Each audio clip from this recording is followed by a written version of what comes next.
क्या करते हैं बच्चे? मस्ती कर रहे हैं। क्या कर रहे हैं? घर घर घुस के माखन निकाल रहे हैं मटकी से और खा रहे हैं और ग्वाल वालों को खिला रहे हैं और बची मटकी तोड़ और दे रहे हैं। सखियां दौड़ी दौड़ी, ए मैया मैया यशोदा सुनियो, का है गो लाला, का है गो सखी, अरे तेरे लाला ने घर में घुस के सबरो माखन खाई लियो। मैया बोली मक्खन खाए लियो तो तुमने बापू डांटो ना है? अरे मैया वत्सान मुंचन क्वचित समय क्रौश संजात हासा स्तेयम स्वादवत्यथ दधिपयः कल्पितैस्तेय योगै मरकान भोक्षण विभजति सचेन्नात्ति भाण्डम भिनत्ति द्रव्यालाभे सग्रह कुपितो यात्युपक्रोशतो कान। हे मैया तेरे लाला ने जब हम याकू डांटे हैं तो हंस देता है हमें देखकर।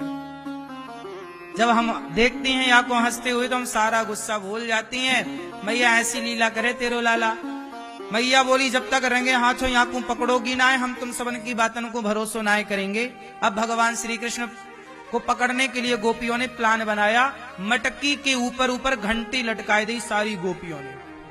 कन्हैया आएगा घंटी बजेगी पकड़ लेंगे।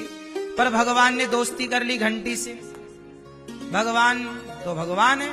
जब माखन चुराने गए तो घंटी लटकी। भगवान बोले काहे घंटी, राम राम, कैसे लटक रही हो? मंदिर में जगह कम पड़ गई? घंटी बोली प्रभु आओ, ये गोपी ने लटका रखा है। काहे के लिए? आपको पकड़ने के लिए। तो भगवान बोले घंटी तुम किसकी पार्टी में हो, हमारी की गोपी की? घंटी बोली प्रभु हम तो आपके ही हैं। अच्छा मंदिर में घंटी क्यों बजाई जाती है? बताओ घंटी किसका अवतार है, किसका स्वरूप होती है घंटी? जोर से, घंटी क्यों बजाई जाती है और घंटी किसका स्वरूप मानी जाती है? पता है आप लोगों को? मंदिर में जो घंटी है वो घंटी गरुण जी का रूप मानी जाती है। कहते हैं गरुण जी जब उड़ते हैं, भगवान का वाहन है ना गरुण जी, तो गरुण जी जब चलते हैं तो उनके पंखों से वेद की ध्वनि निकलती है। इसलिए भगवान को भोग लगाते समय घंटी गरुण की घंटी बजती है, ताकि भगवान हम तो नहीं जानते, पढ़े लिखे नहीं है वेद इत्यादि, लेकिन ये घंटी की आवाज ध्वनि टन टन जब सुनो तो ये मान लो कि ये वेद निकल रहे हैं, आप इसे स्वीकार कर लो। तो घंटी गरुण जी ही घंटी के अवतार में प्रकट भये।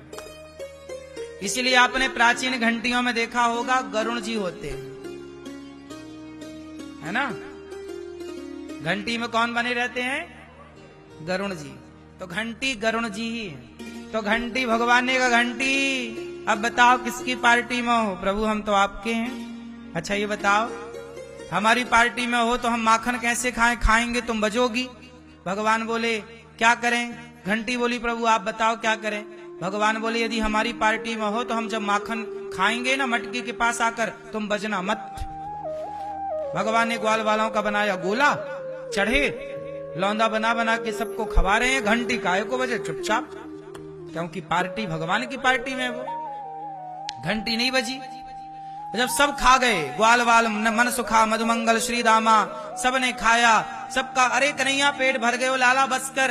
अब भगवान बोले तुम सब खा गए, अब मैं खाऊं। और ज्यों भगवान खाए वे लग गए तो घंटी टन टन टन टन टन टन टन करके बजने लग गई। अरे घंटी काय को बज गई? तब घंटी बोली प्रभु जब सब लोग खाएं तो मेरो बजनो जरूरी ना है, पर मेरो भगवान भोग लगाए और मैं ना बजूं। प्रभु आप भोग लगाए, बज गई। और जैसे ही बजी तो गोपियां दौड़ी, और जैसे ही दौड़ी तो ग्वाल वाल नीचे से खिसक गए सारे जो गोला में खड़े थे, और लटके रह गए भगवान मटकी पे। अब मटकी पे भगवान लटक रहे, नीचे ग्वाल वाल सारे भाग गए।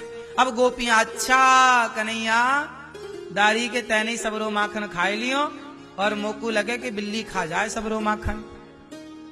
अब बता तेरी मैया से तेरी का शिकायत करें? अरे सखी मैया के पास बाद में ले चलियो, ने नीचे उतारो, हाथ छूटे जा रहे हैं मटकी से। गोपियां बोली कन्हैया तो बड़ो नाजुक है, हाथ बड़े कोमल है। अच्छा सखी ने अपना कंधा दिया, बोले पांव रखो यहाँ। पांव रखा कन्हैया ने, सखियों ने उतारा, गोला बनाया सखियों ने, और कन्हैया को बीच में खड़ा किया। बोलो तुमने चोरी क्यों की? कन्हैया बोले सखी क्या बताऊं, तुम्हारे घर का माखन बहुत अच्छा लगता है, इसलिए आ जाते हैं चोरी करने। तो चोरी करना अच्छो है? अरे सखी, वैसे तो मैया खूब माखन खवाए, पर सही बताऊं चोरी के माखन में जो स्वाद आए ना, वो मैया के माखन में स्वाद ना आए। चोरी के माखन में ही स्वाद आए मैया सखी मोकू तो। अच्छा तू कहेगी तो मैं चोरी अब से ना करूंगा, आज मोकू जाने दे, मैं कान पकड़ू, चोरी ना करूंगा। ना ऐसे ना जाने देंगे लाला, तुम कैसे जाने दोगी? थोड़ा नाचो हमारे लिए, थोड़ा हमें नाच के दिखाओ।